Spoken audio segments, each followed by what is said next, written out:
From the InfoWars.com studios, it's Alex Jones. Bill Gates, Peter Daszak, the UN, Tedros, all of them, the CEO of Pfizer, they don't like what's happening here. And so I'm asking listeners to realize if we're going to stop the next lockdown, if we're going to stop the next forced inoculations, the global ID, which is all being rolled out right now, we need to get this book out to everybody, The Courage to Face COVID-19, Dr. Peter McCullough and John Leake. Gentlemen, let's get into the book. I'm going to try to just sit back and shut up and just let you guys roll through the different chapters and what's happening.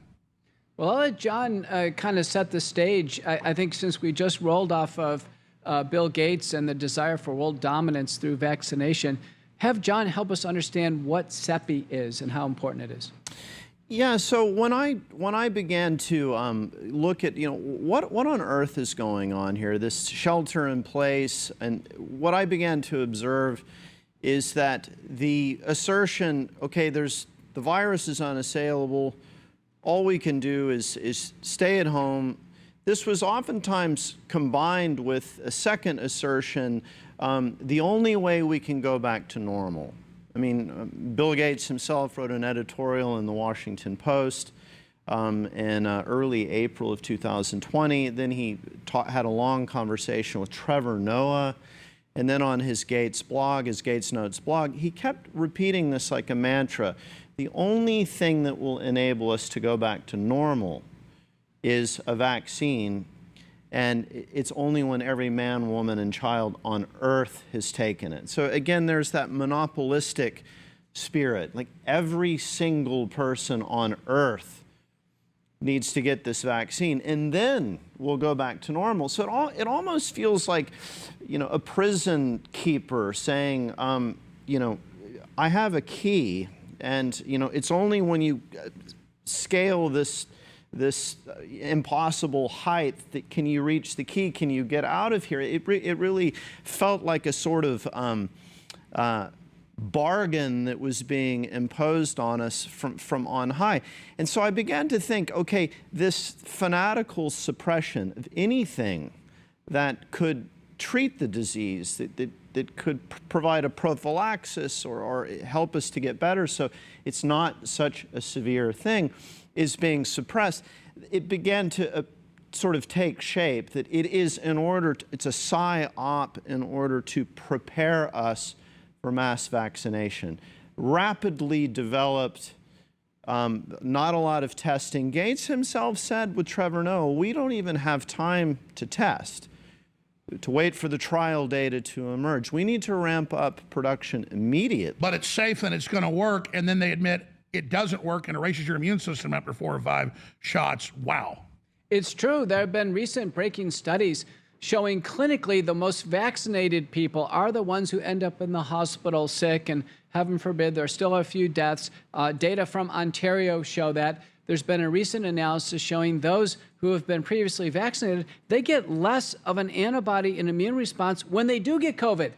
So there is an impairment of the antibody response, for instance, against the nucleocapsid. That's been demonstrated. So in fact, those who've been previously vaccinated, when they get COVID, they are not getting a full thrusted immune response in order to defend them against the next viral attack.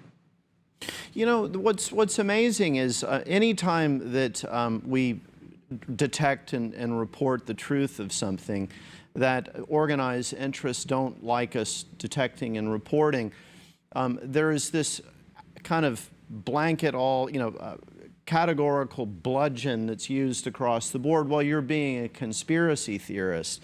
What I think is notable about this particular massive public policy operation was that they published their plan. They had pandemic planning simulations in 2017 and 2019.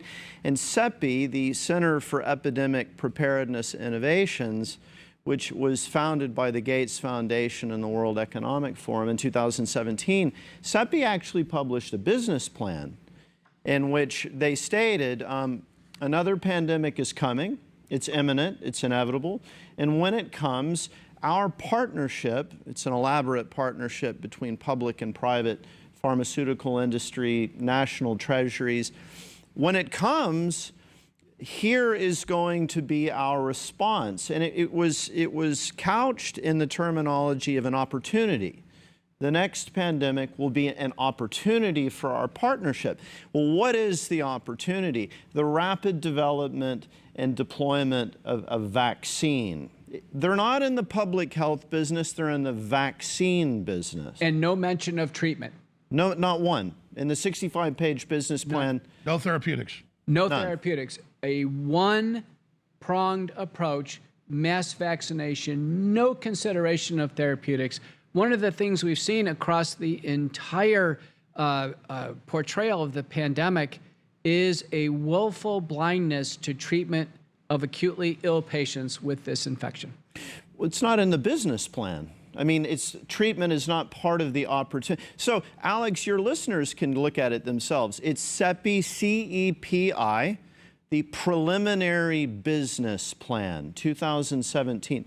Google it. It's right there. They can read it themselves. Absolutely. We've covered it, but it's important to bring it back up because you're the famous criminologist, historian, best-selling author, true crime. I just, as a layperson looking at it, when it's all organized, it's all centralized, they stand to gain, their fingerprints are all over making it, controlling it, blocking therapeutics, silencing anybody that speaks up about it or tries to help people. I mean, there's the open public conspiracy right there, and everything they said 5 years ago and 3 years ago and 2 years ago, they're following exactly as a blueprint. I mean, this is horrifying. So on March the 16th, 2020, the NIAID, Anthony Fauci's outfit at the NIH, they published a press release saying Moderna and the NIAID has a new messenger RNA vaccine in development. We've just started our human trials. And you get about halfway down the press release and it says, manufactured courtesy of CEPI. So the business plan was activated immediately. It's like, here it is. We knew it was coming. We predicted it was coming. It's upon us. The opportunity, the game is on. Let's go for it. And again, they're building the business plan years before, describing exactly what would unfold. That's pretty open and shut. I mean, if I called the fire department and said, I think this house is going to burn down tomorrow, and then it did, I'd be the chief suspect from the fire inspector and the police. Well, here they are predicting everything, and now they've done it again with mouseppox or monkeypox. It just seems pretty ridiculous. So I'm glad that you used the fire metaphor. We have a chapter in our book. It's taking a leaf from the play in 1953 play called Biedermann and the Arsonist. And it's about just this, that there's an arsonist who's afoot in this town. He's burning everything down, but it's so obvious. He's out in the open. He looks very, or there are two of them. They look very normal. They're sort of charming. They're sort of funny. So even though everyone knows that there are arsonists afoot, they still manage to do this. And there's some psychology that seems to affect all of us. If it's out in the open, it's like people don't see it. It's hiding in plain sight. I think people maybe assume that an elaborate conspiracy is clandestine. It would be. No, the most dangerous ones are hiding in plain view, and that's why they do it. Yeah, that's it. And so that's behavioral psychology, which we know they had Yale and Harvard and Princeton and a bunch of other psychology departments test before COVID and after how to make the public shut up, how to make them stay in place, how to make them take shots. So this has all been war games. And how to harness, manipulate, and use social media to drive this campaign of mass vaccination with no attention to safety or efficacy. We're going to break. What are we going to cover when we come back? Because that was already riveting information. Propaganda. I think the public needs to understand just how much the public mind is